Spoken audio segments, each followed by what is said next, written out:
Olá, olá, salve, salve! Sejam todos muito bem-vindos, saudações acadêmicas. Eu sou o professor Gustavo Manso e no vídeo de hoje vou falar rapidamente de um tema muito interessante do direito civil. Vou falar sobre o direito das obrigações, vou dar o conceito e os elementos do direito das obrigações.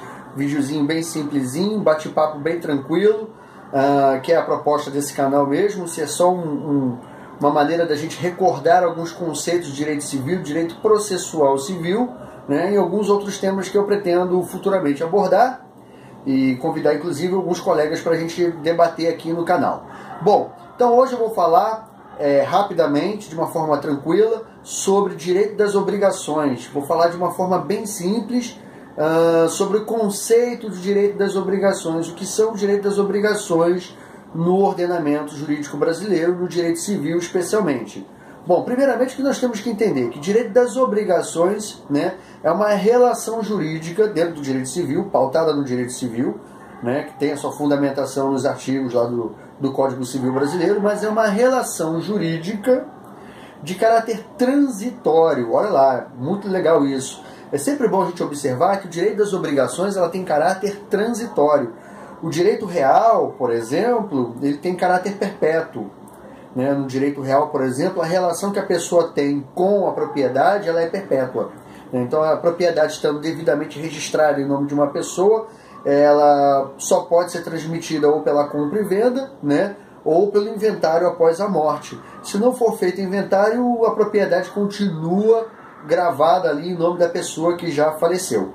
Muito bem, no direito das obrigações nós temos uma relação entre pessoas, né? Nós temos sujeitos dessa relação, sujeito ativo, sujeito passivo, normalmente credor e devedor, né? E é uma relação jurídica de caráter transitório. Por que é de caráter transitório, irmãos? Porque simplesmente, uma vez que cumprida a obrigação, essa relação ela está desfeita no direito civil. Então, para a gente conceituar e entender direito das obrigações, é uma relação jurídica de caráter transitório que vincula, né, um sujeito a outro. Um sujeito ativo, no caso o credor, ao sujeito passivo ou devedor. Ok? Então, para a gente conceituar de uma forma muito simples, bem fácil de memorizar, para você que está estudando na graduação, recordando esses conceitos em pós-graduação, ou simplesmente se preparando para o exame da ordem ou para algum concurso público, direito das obrigações é uma relação jurídica transitória, ao contrário dos direitos reais, né, uma relação jurídica de caráter transitório que vincula sujeitos, né, no caso sujeito ativo ou sujeito passivo, credor e devedor, né, unidos por um objeto. Esse objeto normalmente é a prestação, ok? E aí, no que se gera, qual é a fonte, qual é a origem, na verdade, do direito das obrigações? Bom, primeiro nós temos o contrato. O contrato é uma das formas, né? É uma das fontes, uma das origens do direito das obrigações. Contrato entre partes. Depois nós temos o ato ilícito. O ato ilícito que lá no Código Civil está lá no artigo 186 e 187, 186 e 187 do Código Civil Brasileiro. Está lá o ato ilícito. É uma das fontes do direito das obrigações. Ok? E também temos o ato unilateral de vontade. Vamos explicar isso de uma forma bem tranquila. Primeiro, o contrato. O contrato é aquele instrumento, né, jurídico, pode ser verbal, pode ser escrito, normalmente escrito, né, e nós vamos tratar do conceito de contratos mais adiante. Então, o contrato está lá, ele une as partes numa relação e gera direitos e deveres, então gera, evidentemente, obrigações entre as partes que devem ser cumpridas. Partindo do contrato, nós temos o ato ilícito, que, como eu falei anteriormente, está lá, né, corroborado nos artigos 186 e 187 do Código Civil Brasileiro. E depois nós temos a manifestação unilateral da parte. Por exemplo, uma promessa de recompensa. Então, quando a pessoa promete algo a outro, né, ele se manifestou nesse sentido, é um ato unilateral, então ele está gerando aí uma obrigação que deve ser cumprida. Ok? Então temos aí como fonte, como origem do direito das obrigações, o contrato, o ato ilícito, né? A lei, evidentemente, não podemos esquecer a lei, uma vez que a lei é violada pelo ato ilícito, evidentemente, você tem o direito da obrigação aí que você deve cumprir. E o ato unilateral das partes, ok? E aí, para a gente finalizar essa videoaula rapidinho, esse bate-papo bem quick, bem rápido, bem simples, nós temos aí os elementos que compõem o direito das obrigações. Primeiro elemento é o elemento subjetivo. Gravem bem essa regrinha. Elemento subjetivo. Quais são os elementos subjetivos do direito das obrigações? São os sujeitos que fazem parte do direito das obrigações. Quem são esses sujeitos? Em primeiro lugar, o sujeito ativo, que no caso é o credor, né? O credor da obrigação. Depois nós temos o sujeito passivo. O sujeito passivo, ele é quem? Ele é o devedor da obrigação, ok? Ainda temos o terceiro interessado que pode figurar. Ele entra como um elemento subjetivo, mas ele não está diretamente relacionado entre as partes.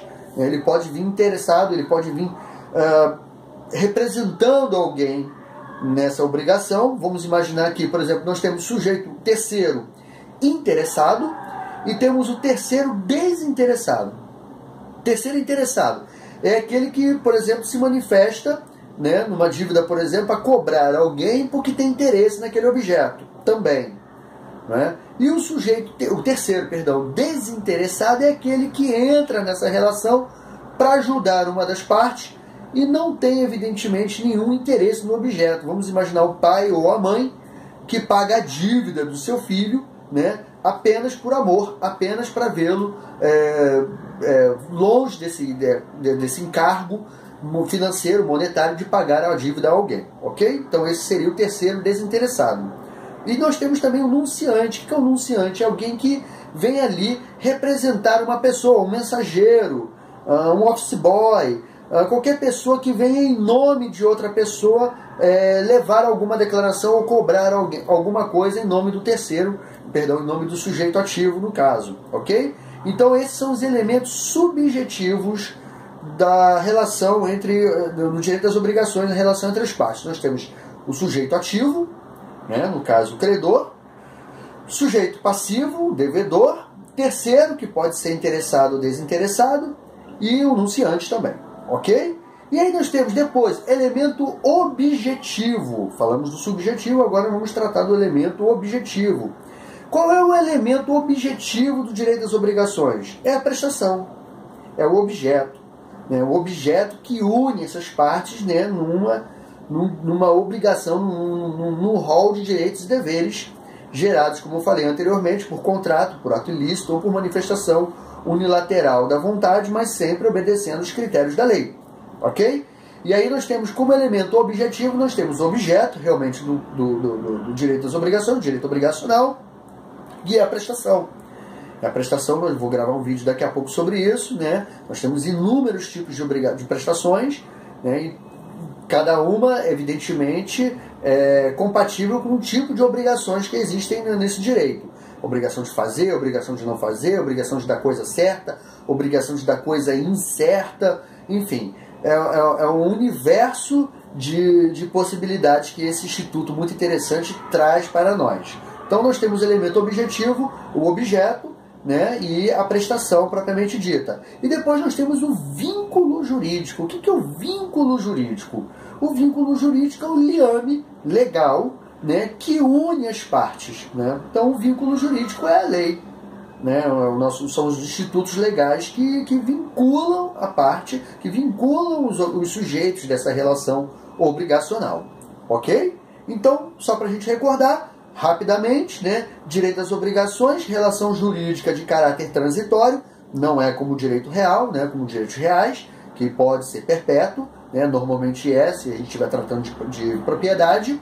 Né? Então, relação jurídica de caráter transitório, que une, né? Que vincula credor e devedor, né? Sujeito ativo e sujeito passivo.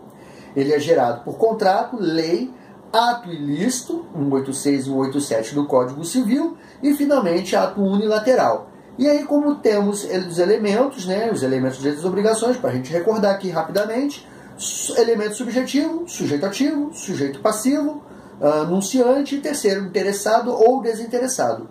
Elemento objetivo, o objeto, a prestação, e aí eu vou tratar isso mais tarde num vídeo só sobre esse assunto, e o vínculo jurídico, o liame que une as partes. Ok, pessoal? Beleza?